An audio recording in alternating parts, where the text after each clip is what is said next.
To all my young fellow Christians out there who has the heart to preach the gospel, this is for you. Your calling does not depend on human ability. God promised, do not be afraid. I am with you and I will rescue you. Obeying and serving God surely brings opposition, but His presence guarantees a victory.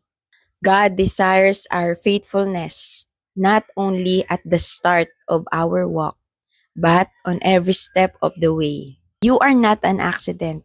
God has a plan for you even before you were born. Every life is intentional, designed with a calling and destiny.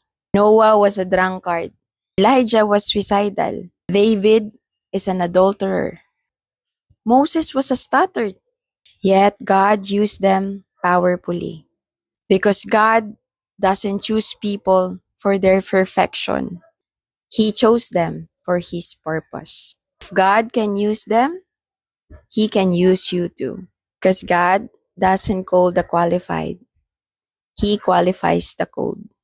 That's all for today. Ingatan ka ng Lord as you preach the gospel. God loves you. God bless you. Shalom, kapatid.